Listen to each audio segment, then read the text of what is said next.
Hi, welcome to Vijay's info. இன்றைக்கி நம்ம பஞ்சாபில் ரொம்ப ஃபேமஸான ஒரு ஸ்வீட் செய்வோம். இந்த ஸ்வீட் பேர் கடா. இது பஞ்சாபில் ரொம்ப ஃபேமஸானது. நல்ல டேஸ்ட்டாகவும் இருக்கும், நல்லா ஹெல்த்தியாகவும் இருக்கும். ரொம்ப சிம்பிளாக செஞ்சிடலாம். 3-4 ஜாமான் இருந்தால் போதும். ஒரு கப்பு கோதுமை மாவு, அதே அளவில் சர்க்கரை, அதே அளவில் நெய், ஒரு அரை கிளாஸ் தண்ணி, இவ்வளோதான் நமக்கு தேவையானது. இதை ரொம்ப சிம்பிளாக செஞ்சிடலாம். இந்த ரெசிபி செய்கிறது எப்படின்னு நம்ம இப்போ உங்களுக்கு காட்டுறேன். நம்ம பஞ்சாப் ஸ்பெஷல் கடா செய்வதற்கு நெய் எடுத்துக்குவோம்.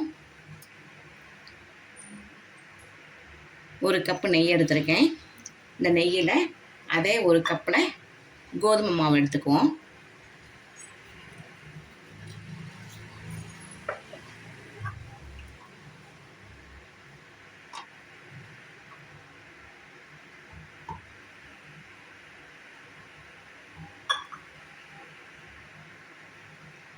இந்த கோதுமை மாவை நெய்யில் வறுத்துக்குவோம். ரொம்ப சிம்பிளானது, நல்ல டேஸ்டியாகவும் இருக்கும், நல்லா ஹெல்த்தியானதும் கூட. இதை அப்படி நம்ம நல்லா வறுத்துக்கலாம் நெய்யிலேயே. இது ரொம்ப ஸ்பெஷல் பஞ்சாபில்.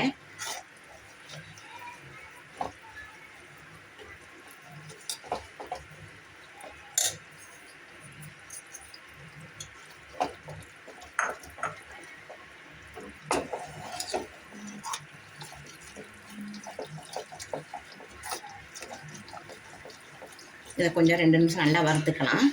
பச்சை வாடை போகிற வரலாம் வறுத்துக்கலாம்.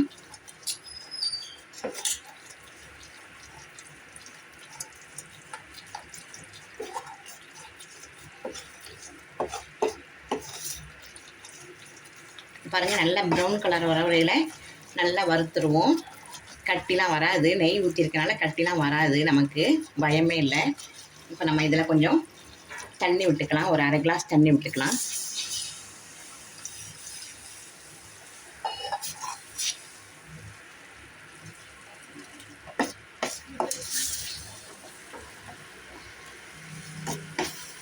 தண்ணி விட்டு நல்லா கெட்டி ஆகுது பாருங்கள். இப்போ நம்ம வெல்லத்தை போட்டுடலாம்.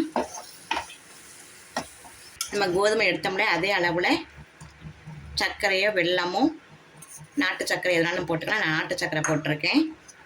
இதை நம்ம கிளறி விடலாம்.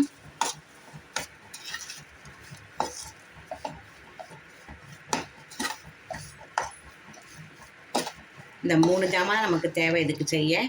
ஏன்னா டேஸ்ட்டு பிரமாதமாக இருக்கும், பயங்கர டேஸ்ட்டாக இருக்கும். சிம்பிளாகவும் செஞ்சிடலாம்.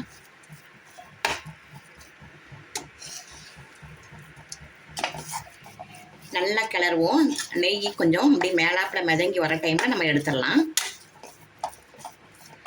பாருங்கள், போட்ட நெய்யில் நல்லா பிரிஞ்சு வருது பாருங்கள். இதான் நமக்கு நல்லா கரெக்டான பதம். நான் ஒரு கப்புக்கு 1 கப்பு வெல்லம் போட்டிருக்கேன்.